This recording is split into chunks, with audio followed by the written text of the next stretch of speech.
Welcome. Good morning, everyone. Thank you for the introduction. So it's really great to be here. And this is joint work with a lot of folks in the global open ecosystem team in Samsung and in collaboration with Meta. So today we see caching is widely deployed in hyperscaler services. And these kind of where caching is deployed range from content distribution network services, social graph services, database services, storage services, just to name a few. Now, caching is deployed in these services in order to reduce the cost and increase the resource utilization of the cluster. This is primarily done by reducing data movement, the storage cost, and the computational load on the entire cluster. Now, at Meta, primarily, there existed a lot of specialized caching engines over time for all these diverse caching needs. But over time, all of them were unified into a general purpose caching engine called CacheLib. This is an open source caching engine that uses both DRAM and SSD for caching really large caching working sets. It supports both in-process embedded deployments as well as standalone service deployments. There's an excellent paper in OSDI 2020 that talks about design of CacheLib and how it has grown in popularity as a core component in Meta's infrastructure for its diverse needs. So there are a set of common CacheLib challenges. It has to cache both objects of really small size, ranging in hundreds of bytes, to objects that are really large, which is hundreds of megabytes. And it also has to deal with really large cache working sets, which is why it uses a hierarchical cache in terms of DRAM and NVMe SSDs in order to cache all these really large working set sizes. The object access in this cache also exhibit change over time, which is why the cache implementation has to be extremely efficient in its use of DRAM and NVMe SSDs in order to also match the scale of deployments at Meta. Now, the architecture of CacheLib is primarily hierarchical. So at the top layer, you have a DRAM cache, from where when objects are evicted, they go through an admission control layer, and then they are passed on to an SSD cache. The SSD cache consists of two specialized engines. You have the small object cache engine that's specialized for caching really small objects of hundreds of bytes, and there can be billions of them, so you need to reduce the overhead. And then you have the large object caching engine, which is optimized for caching objects, typically hundreds of kilobytes, and there can be millions of such objects that are around there. So the small object cache, it employs a set associative data structure. So it takes the LBA space on the disk and then divides it up into buckets of 4 kilobyte pages, and it hashes the keys into these buckets and then reads and writes from it. While the large object cache divides up the entire LBA space in terms of regions of 16 to 256 megabytes, and then employs an in-memory index structure in order to look up the keys in these particular regions. Now, the SSD cache in CacheLib is extremely important because there are diverse services and not all of them follow the 80-20 rule. So in the 80-20 rule, you have 20% of the objects that are accessed 80% of the time, but there are some services that follow the 50-20 rule or the 40-20 rule. So you need really large cache set working sizes. And given modern performance cost trade-offs of memory technology, NVMe flash-based SSDs are extremely important for amplifying these cache working set sizes. However, there is a problem. NVMe SSDs have limited endurance. And this is primarily because they have limited program erase cycles, so they come with a certain lifetime, which is guaranteed under certain drive writes per day. Moreover, they also have the problem of write amplification incurred by garbage collection. And this is primarily because of the mismatch in granularity of erases and writes. So while you can write to a page at a page granularity, you have to erase an entire erase block at an erase block granularity. So the garbage collector can encounter an erase block with a mix of valid and invalid pages, and it has to move the valid pages, and that incurs a write amplification. So because of this write amplification for SSD caches, monitoring this write amplification is extremely important. And this is done using the device level write amplification metric, where you measure the amount of writes that actually happen in the SSD media, as opposed to the amount of writes that were actually sent by the SSD cache. Now, this metric other metrics are also related to this metric, actually. So the lifetime of an SSD is inversely proportional to the device level write amplification. The carbon emission both the embodied and the operational carbon emissions are directly proportional to this metric. So it's extremely critical that the device level write amplification is kept as low as possible or as close to ideal, which is 1. Now, where is the challenge? So from an SSD endurance perspective, you have the key value service at Meta, which is really, really challenging. So the key value service in a nutshell is cache lib running as a service that's used by various applications at Meta. And the public traces for this service are available for research purpose. This service consists of a cluster of 8,000 hosts, where each host has 42 gigabytes of a DRAM cache and 930 gigabyte of SSD cache that's utilized. The workload consists of mostly read operations. So almost 80% of the operations are reads, and the rest are inserts or deletes. This workload is primarily dominant in small object accesses. So 93% of the accesses to objects are less than 640 kilobytes in size. And the SoC size that's deployed for this service in order to meet the SLA goals is typically small. It's only 4% of the SSD, so around 40 gigabytes in size. For this purpose, in order to prolong the SSD lifetime, the device level write amplification is a really key metric. And this brings the problem. So essentially, for a lot of the cluster deployments of the key value cache lib deployment, they only use 50% of the SSD in order to keep the device level write amplification as close to 1 as possible. They keep it at, in practice, you observe 1.3. If you increase the SSD utilization to 100%, the device level write amplification jumps to 3.5, which is not acceptable from a cluster deployment perspective. So the question for us was, can we really improve the SSD resource utilization of these cache lib clusters in a non-invasive way? Because they are widely deployed, they need to be extremely stable, and they're very sensitive to performance regressions. And this will also reduce cost of deployments in the cluster and also make it more sustainable in general. So now that I have established the challenge of device level write amplification, I'm going to briefly talk about where it comes from and how flexible data placement SSDs are promising in this space. So as I said before, the SoC writes are random in nature, and they emanate from the design of SoC, which is set associative. As a result of this random write pattern, you get an invalidation pattern from the SoC that's scattered around the erase blocks in the SSD. And because of the scattering around, you have erase blocks with a mix of valid and invalid pages, which incurs write amplification. If you look at the LOC writes are primarily sequential, and so are the invalidation pattern. So you will see erase blocks where you will either have valid LOC pages or invalid LOC pages, and this is extremely SSD friendly. Now, if you put both of these together in a mixed workload, although you have isolation at the logical level in the SSD cache, the data is completely mixed up at the physical layer. So you have a lot of LOC pages, which are valid, that are mixed with a lot of invalid pages from the SoC. And this causes all the write amplification.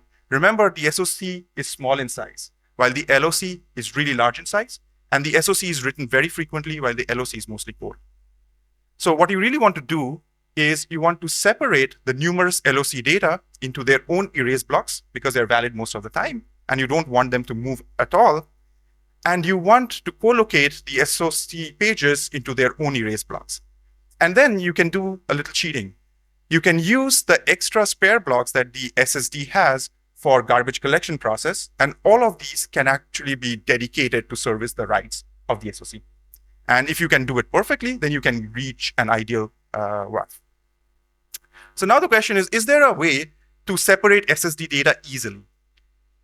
Well, there was a recent NVMe technical proposal around flexible data placement SSDs that seems to be very relevant here. So first, I will briefly contextualize major data placement proposals with respect to a conventional SSD just for context. So you have a conventional SSD on one end, and then you have an open channel SSD on the other end, which advocates for complete host control of data placement process, garbage collection process, and SSD media management. Then you have the zone namespaces proposal that advocates for SSD media management in the SSD, but takes control of the data placement and the garbage collection process. And then you have the multi-streamed and the flexible data placement proposals that advocate for pushing garbage collection and SSD media management to the SSD, and you only do data placement at the host level. The flexible data placement proposal is backwards compatible. So essentially, you can take a flexible data placement SSD and replace it where a conventional SSD is without any changes to the host stack. So there are two main concepts for the flexible data placement SSD. The first is the concept of a reclaim unit. And for a reclaim unit, it consists of one or many erase blocks. And this is internal to the SSD. The other concept is of a reclaim unit handle. This is essentially a pointer to a reclaim unit. This mapping of a reclaim unit handle to a reclaim unit is managed internally within the SSD. As a host, you are exposed only to a reclaim unit handle. You don't get to see the actual reclaim unit. Their reclaim unit handle types can also be initially isolated or persistently isolated. That has some caveats about the garbage collection behavior.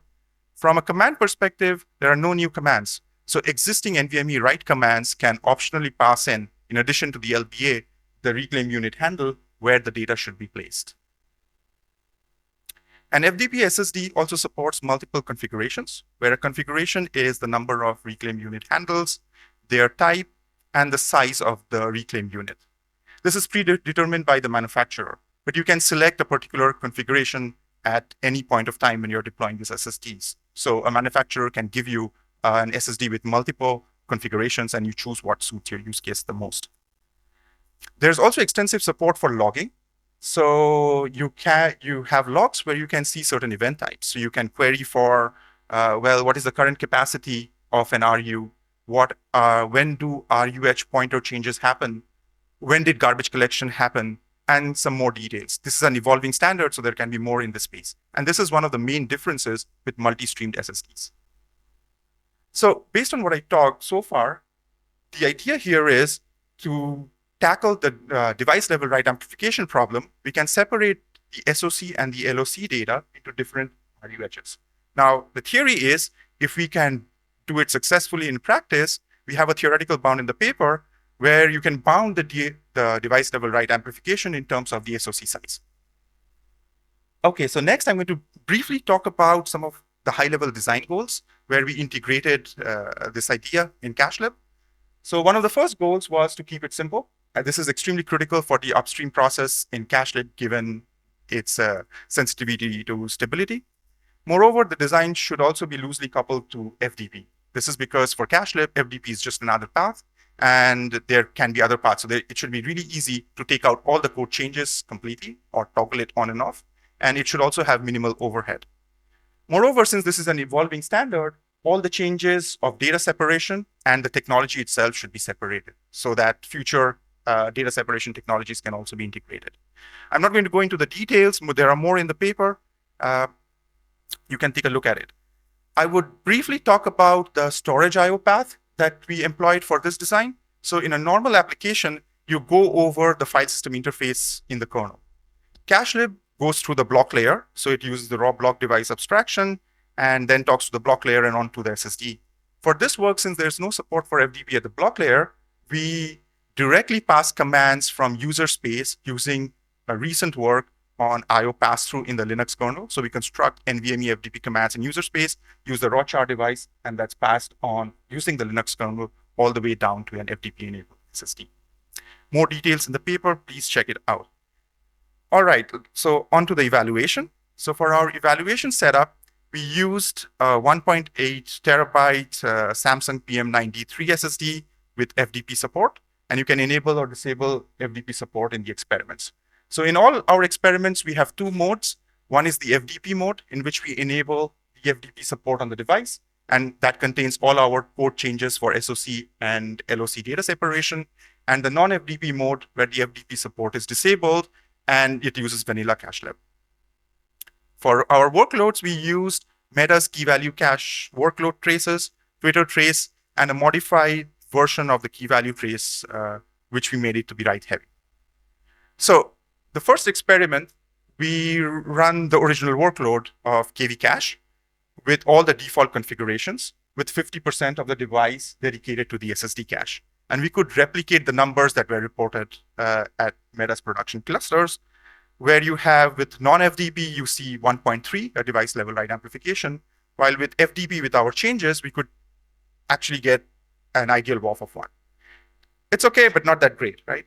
So now when we look at 100% device utilization, so we use the entire SSD capacity, we scale up the cache size, the non-FDP device level write amplification jumps to 3.5, while for FDP with our changes, it still remains at 1. So for KV cache workload, SOC and LOC data separation can give you an ideal WOF of 1, even at complete device utilization. We also see benefits in tail latencies. So the graph on the right, you see a reduction in tail latencies of almost, for P99 latencies, by almost 9x when you do data separation as opposed to when you don't. So at this point, you might wonder, okay, this works for this workload, but is this general enough, right? So we also replicated similar device level write amplification benefits for a write-only KV cache workload, which is the KV cache workload, but all the get operations have been turned into sets to stress test the SSD. And we see similar device level WAF benefits. Again, the same behavior with Twitter traces as well. So at this point, you would wonder, okay, where is the trade-off, right? Like we are in a computer science conference. Well, the trade-off lies in the SoC size, which is also part of the theoretical model. So we ran an experiment with 100% of the device utilized for the SSD cache, and then we increased the SoC size. Note that when you increase the SoC size, you're also reducing the LOC size. So at very high SoC sizes, you are introducing a lot of invalidations of the LOC. This is an artificial parameter tuning experiment, and this is very adversarial. But what you can see is that at very high SoC utilizations, almost close to 90%, there is no difference. I mean, data separation gives you almost no difference. You have to find some other technique to get some benefits out here.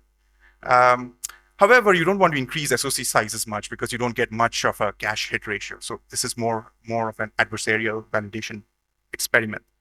There's also a caveat that the benefit or the damping of SoC size is dependent on the utilization of the SSD. So if you rerun the same experiments using 90% of the SSD, then you will see that you can delay the diminishing returns to much later of SoC sizes. So there are more experiments in the paper around multi-tenancy and DRAM reduction that open up because you can do data placement better and you can have a lower device level write amplification. So to conclude, device level write amplification in flash caches with mixed workloads is a data placement problem, and FDP SSDs offer you promise in order to maintain the logical view if it exists in your application to maintain the separation of data all the way down into the physical NAND media. All the work is upstream and available in the CacheLib repository. Thank you for listening. Okay, thanks, Vikash. And question?